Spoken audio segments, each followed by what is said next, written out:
நமஸ்காரம்மா. நமஸ்காரம். இன்னைக்கு ஏதோ டிஃபனுக்கு தொட்டுக்க பண்ணின்னு இருக்கேள் போல இருக்கு. கொத்தமல்லி ஆஞ்சின்னு இருக்கே. டிஃபன் தோசைக்கு கொத்தமல்லி சட்னி அரைக்கலான்னு. இது ரொம்ப நல்லா இருக்கும். சட்னி வந்து தோசைக்கு நல்லா டேஸ்ட்டாக இருக்கும்.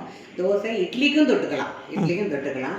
இந்த கொத்தமல்லி நல்லா ஆஞ்சிட்டு நல்லா மண் இருக்கும் கொஞ்சம், அதனால் நல்லா அலசணும். நல்லா 2-3 இலை விட்டு அலசிட்டு இப்படி உதிரியாக இப்படி போட்டுக்கணும் துணியில், நல்ல துணியில். ஆமாம், ரொம்ப தண்ணி இருக்கக்கூடாது. அதுக்கும் தண்ணி இல்லாமல் இருக்கணுங்கிறது இல்லை. சும்மா ஒருத்தத்தையும் போட்டு அலசி எடுத்து வச்சுட்டு அப்புறம் அதோட 2 வேணுங்கிற காரம் என்ன. இப்போது நம்ம 4 பேர் இருக்கோம். 4 பேருக்கு எவ்வளோ பச்சை மிளகாய் போடுவேன், காரம் எவ்வளோ, ஒரு 8 எவ்வளோ வேணுமோ அவ்வளோ போட்டுக்கலாம். இப்போ நம்ம ஆற்றுல எவ்வளோ போடுவோம்? ஒரு 6 போடுவோமா? 6 போடுவோம். பச்சை மிளகாய் போடணும். இஞ்சி வந்து கொஞ்சம் இதில் பாதி இஞ்சி போடணும். பொட்டுக்கடலை வந்து சும்மா ஒரு கொஞ்சம் பொட்டுக்கடலை, ஒரு 4 டீஸ்பூன் பொட்டுக்கடலை போடணும். தேங்காய் கொஞ்சம் போட்டு கொஞ்சம் ஊடு புளி வச்சு நல்லா மிக்சியில் உப்பு தேவையான அளவு உப்பு போட்டுட்டு நல்லா மிக்சியில் அரைச்சிட்டு 2 கடுகு திருப்பாரி கொட்டணும். திருமாரி கொட்டணும் அப்படின்னா தாளித்து கொட்டணும். கொட்டினா சுவையான கொத்தமல்லி சட்னி ரெடி. நல்லா இருக்கும். சரி, இப்போ நீங்கள் ஓகே, இப்போ நீங்கள் இதை அந்த ஆஞ்சி வச்சுருக்கேன், அலசி வச்சுருக்கேன் இந்த துணியில் இருக்கிறத போட்டு நீங்கள் இப்போ சட்னி அரைக்க போகிறேன். ஓகேம்மா. அம்மா இப்போ ரெடி பண்ண போகிறீங்களா? ஆமாப்பா. இப்போ பொட்டுக்கல்ல ஒரு கரண்டி போட்டுக்கணும்ப்பா. போட்டுக்கணும். அடுத்தது இதில் பச்சை மிளகாய் சேர்த்துக்கணும். நம்மளுக்கு எவ்வளோ காரம் வேணுமோ அந்த அளவுக்கு பச்சை மிளகாய். 6 பச்சை மிளகாய் போட்டிருக்கேன். அப்புறம் கொத்தமல்லி, அலசின கொத்தமல்லி. அப்புறம் இஞ்சி கொஞ்சம் பாதி போட்டுட்டு தேங்காய் வந்து 2 கரண்டி போடலாம். தேங்காய் 2 கரண்டி போட்டுட்டு நல்லா அரைச்சிட்டு அப்புறம் தாளிக்கணும். அதாவது முதல்ல இந்த பொட்டுக்கல்ல தேங்காய், உப்பு, கொஞ்சம் புளி போடணும். புளி போட்டுட்டு அரைச்சின்றணும். கடைசியாக தான் தேங்காய் போட்டு ஒரு சுற்றணும். ஆமாம், கடைசியாக தான் தேங்காய் போடணும். இதெல்லாம் போட்டு புளி கொஞ்சம் உண்டு, தேவையான அளவு உப்பு.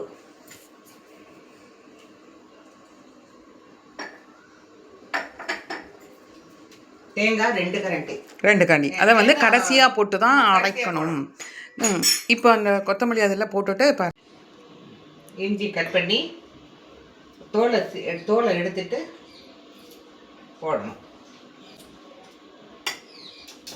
போட்டுட்டு கொத்தமல்லி தழையும் போட்டுக்கணும்.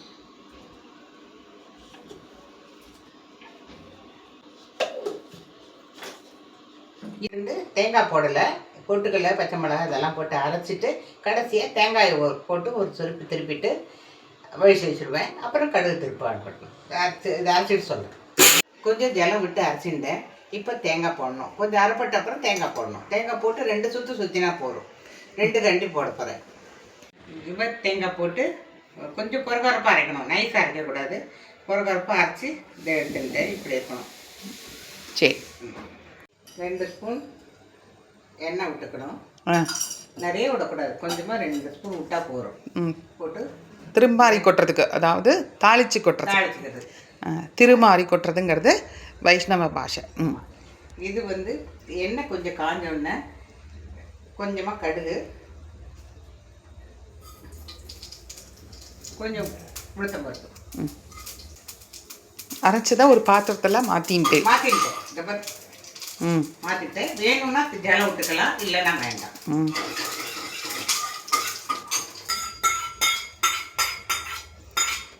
சூப்பர்மா. இனிமேல் தோசை பண்ணி சட்னிக்கு சாப்பிட வேண்டியதான். இப்படி இருக்கும். வேணும்னா ஜலம் விட்டுக்கலாம், வேண்டாம்னா கெட்டியாக சாப்பிட்றவளுக்கு பிடிக்கணும்னா அப்படி கெட்டியாக தொட்டுக்கலாம். ஓகேம்மா. இன்னைக்கு என்ன இருக்கும், இட்லி தோசை எல்லாமே நல்லா சாப்பிடும். சரி, இன்னைக்கு தோசையோட கொத்தமல்லி சட்னி. ஆமாம், கொத்தமல்லி சட்னி. இன்னைக்கு இந்த க்ரீன் கலர் சட்னி பண்ணியிருக்கேன். தோசையும் க்ரீன் கலர் சட்னியும் இன்னைக்கு நீங்களும் ஆற்றுல பண்ணி பாருங்க. குழந்தைகளுக்கு வந்து இந்த க்ரீன் கலர் ரொம்ப பிடிக்கும். நாளைக்கு குழந்தைகிட்ட க்ரீன் கலர் சட்னி பண்ணிக்கன்னு சொன்னா சாப்பிடும். எல்லாருமே சாப்பிடும், குழந்தைலாம் விரும்பி சாப்பிடுவா. நாளைக்கு இன்னும் வேறு ஏதாவது ரெசிபி நான் சொல்கிறேன். ஓகே, தேங்க்யூம்மா. தேங்க்யூப்பா.